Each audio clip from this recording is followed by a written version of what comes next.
30 दिवसापासून सर्वसाधारण 45 दिवसाच्या कालावधीमध्ये आम्ही फ्लावरिंग स्टेजला सेटिंग झाल्यानंतर म्हणजे मनी जिऱ्याच्या आकाराचे झाल्यानंतर ह्याला मॅग्नेसॉलचे GA सोबत 2 स्प्रे दिलेले आहेत। जिऱ्याच्या आकाराचे झाल्यानंतर दिले याच्या पाठीमागं कारण असं आहे की पहिल्यांदा जर दिले तर त्याच्यामध्ये नायट्रोजन आहे आणि ती गळकुजून होण्याची समस्या वाढेल म्हणूनसाठी आम्ही तेव्हा दिलेलं नाही।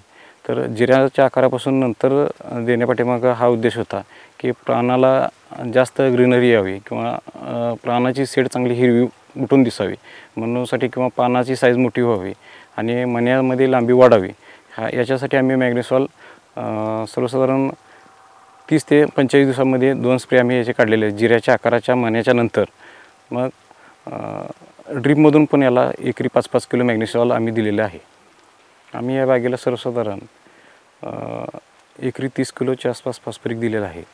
ते फॉस्फरिक देत असताना आम्ही चांगल्या क्वालिटीचं मार्केटमध्ये फॉस्फरिक हुडकत असताना आमच्या लक्षात आलं की PR ॲग्रोचे हे फॉस्फरिक ॲसिड चांगलं आहे म्हणूनसाठी आम्ही ते आणून वापरलं आणि हे एकच वर्ष न वापरता आम्ही गेले 7 ते 8 वर्ष सातत्याने आम्ही वापरतो।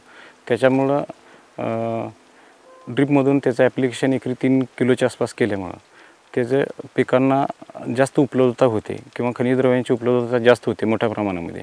त्याच्यामुळे झाडांचा शेंडा वाढणे किंवा मण्यांचे फुगवून होणे किंवा फॉस्फरसची कमतरता न भासणे ह्या गोष्टी बऱ्यापैकी जाणून येतात। बाजारात अनेक कंपन्यांचं फॉस्फरिक ॲसिड आहे परंतु त्या फॉस्फरिक ॲसिडमध्ये बऱ्यापैकी मिसळ असल्यामुळे किंवा त्यामध्ये क्वालिटी चांगली नसल्यामुळे त्याचा pH व्यवस्थित नसल्यामुळे किंवा त्याची फॉस्फरस लेवल व्यवस्थित नसल्यामुळे त्याचा आपणाला पाहिजे तेवढा रिपोर्ट भेटत नाही आणि हे असलेले फॉस्फरिक ॲसिड हे प्युअर क्वालिटीचं आहे। ह्याच्यामध्ये सर्वसाधारण फॉस्फरस 60 ते 62% येतो। इतर बाजारात असणाऱ्या फॉस्फरिकमध्ये 2% सुद्धा फॉस्फरस येत नाही। तरीसुद्धा ते विक्रेते जे बाजारातील काही असतील ते आपल्या मनमानीने ते फॉस्फरिक विकतात।